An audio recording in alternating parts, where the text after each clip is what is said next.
መጀመሪያ እንግዲህ ያው አቡ ሃይደር ትልቅ ሰው ስለሆነ አቡ ሃይደር መጀመሪያ ይሄዳል። አቡ ሃይደር ቢስሚላህ ሲል ገና ቢስሚላህ ሲል እፎይ አሻሃዱ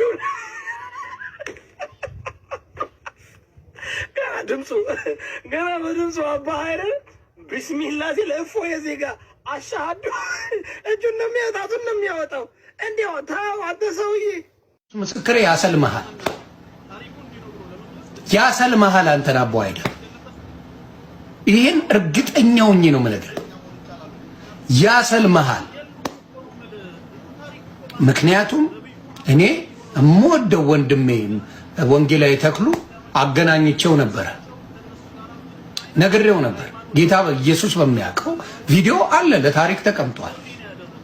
እኔ ወንጌላዊ ተክሉን ምን ብየዋለሁ? ወንድሜ ስለ እስልምና ብዙ ማወቅ አለብህ። ስለ እስልምና ካላወቅ ምን ትሆናለህ? ተው ይጎዳል። ምንም ችግር የለውም ማለት ነው። አንተ ወንጌል ልታክ ትችላለህ። ሰውየው ግን ሙሉ መሳሪያ ነው ያለው። ምንን ያውቃል? መጽሐፍ ቅዱስ ያውቃል፣ ቁርአን ያውቃል። ሁለቱንም ስለሚያውቅ ተው ያንጠባጥባል አልኩት። በፍጹም ማለት እሺ ግባ ተባለ። ይኸው ነፍሴ ጌታ ኢየሱስ ምስክሬ ነው የምለው። ጨምቆ እንደ ፎጣ አድርጎ ጨምቆ አጥቦ አለቅልቆ አስጥቶ አድርቆ ነው ያስገባው።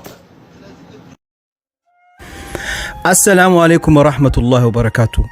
ስሙ ይሄን ጉድ ብቻ። አንዲት እህታችን በጉራጌ ዞን ላይ ትምህርት ቤት ውስጥ ኒቃብ ለብሳ ቁጭ ብላ ክላስ ውስጥ እያለች ኒቃብሽን መልበስና መማራችም ብሎ አስተማሪ ቁጭ ባለችበት ሂዶ ጓደኞቿ ፊት ለፊት ኒቃቡን ከፊቷ ላይ ቀምጧት ብላክቦርድን አስልቶበት ውጪ ክላስ ብሎ አበረራት። ሂጃብና ኒቃብ ለብሳችሁ እዚህ መማር አትችሉም ብሎ አበረራት። በጣም ነው የሚያሳዝነው። በሂጃባ በኒቃባ መልበሷ ትምህርቷን መማር ማችል ከሆነ ፍትህ የታለ? ስለዚህ ለእህቶቼ በጉራጌ ዞን ላይ በኒቃባቸው በሂጃባቸው ምክንያት ከትምህርት ቤት እየተባረሩ ትምህርታቸውን እየተከለከሉ ስቃይ ለሚደርስባቸው በደል ለሚደርስባቸው እንዲቆም ፍትህ ጠይቃለሁ። በዚህ ጉዳይ ላይ የኢትዮጵያ መጅሊስ ሆን ብሎ ጉዳዩን አጣርቶ ቦታው ላይ ሄዶ ለእህቶቻችን ፍትህ እንዲጠይቅ እጠይቃለሁ። ፍትህ ለእህቶቻችን በሂጃብ ምክንያት ትምህርት ለሚከለከሉ። በዱዓ አትጨክኑም አይደለ? ዱዓ የማያስፈልገው ሰው መቼም የለም። በዛ ላይ ዙል ሒጃ ውስጥ ነን። በዛ ላይ ደግሞ 50,000 ፎሎወርስ በአጭር ጊዜ ጨመራችሁ አሉ። ኢንሻአላህ ከልቤ ዱዓ ላድርግላችሁ ነው። ከልባችሁ አሚን በሉ። አላህ ሁል ጊዜ ቀልባችሁን ሲመለከት ራሱን እናንተ ቀልብ ውስጥ ከማያጣው ባሪ አላህ ያደርጋችሁ። ዳኢመን ኢትሳል مع الله ሁል ጊዜ ግንኙነታችሁ ከአላህ ጋር የተቀጠለ የማይቋረጥ አላህ ያደርግላችሁ። ዛሬ ሐጅን አልተወፈቅንም አይደለ? ዛሬ ዓረፋ አልቆም። ቀጣይ አንድንም ሰው ከኛ ሳይለይ አላህ ዓረፋ ተራራይ አላህ ያቆማል። መዲናን አላህ ይወፍቃል።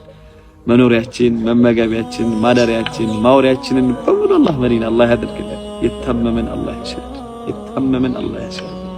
ያጣ ያገኝ፣ የተከፋ ይደሰት። በተለይ ደግሞ ብድር ያጨናነቃችሁ፣ ብድር የተከመረባችሁ የተከመረብን አላህ ይክፈልላችሁ። ስጁዶች ይለያያሉ አሉ፣ ግን ዱዓዎች በሱ ላይ አይለያዩምና አላህ ዱዓችንን ይቀበል። ምናልባት አላህ ይችን ዱዓ ከተቀበለን ወላሂ ከፍ ያለ ቦታ እንደርሳለን። እስኪ ኡማው ይፈረጅ። እስኪ ይሄን መልእክት ሼር አድርጉት። እስኪ ኡማው አሚን ይበል ኢንሻአላህ። በተለይ ደግሞ አሚን እያለ አሁን ይችን ዱዓም ሼር እያደረገ በሙሉ አሚን ለሚል አላህ ትልቅ ቦታ አላህ ያድርስ። ዱዓውን መቅቡል አላህ ያድርግለት። አላህ ይቀበለው። አላህ ይድረስለት።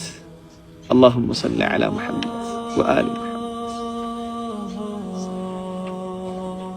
إلهنا وخالقنا ورازقنا ليس في الوجود رب سواك فيدعى وليس في الكون إله غيرك فيرجى نسألك اللهم أن تغفر لإمامنا الخليفة اللهم اغفر له وارحمه وعافه واعف عنه وأكرم نزله ووسع مدخله واغسله اللهم بالماء والثلج والبرد ونقه من الذنوب والخطايا كما ينقى الثوب الأبيض من الدنس برحمتك يا أرحم الراحمين.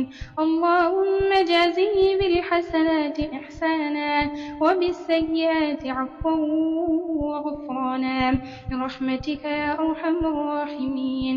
واحشره في زمرة النبيين والصديقين والشهداء والصالحين واجعل قبره روضة من رياض الجنة برحمتك يا أرحم الراحمين. اللهم افسح له في قبره مد بصره برحمتك يا أرحم الراحمين. اللهم اجعل القرآن العظيم أنيسا له في قبره برحمتك يا أرحم الراحمين. اللهم اجزي الجزاء الأوفى على ما ክርስቲያን ነበርኩኝ እኮ ግን በቃ አላህ ወዶኝ እስልምና ለኔ ወፈቀኝ። ለማንም የማይሰጥ ጸጋ ነው። ሲጀምር እስላም ማለት ለማንኛውም ሰው የማይሰጥ ጸጋ ነው እና የታደለ ሰው አላህ የወፈቀው አላህ የወደደውን ሰው ብቻ ነው እስልምናን ጸጋ የሚጎናጸፈው እና አልহামዱሊላህ ሰለምተ ነኝ ብቻ ሙስሊም ነኝ። አልহামዱሊላህ ዛሬም ሙስሊም ነኝ። ኢንሻአላህ ነገም ስሞት ሙስሊም ነኝ።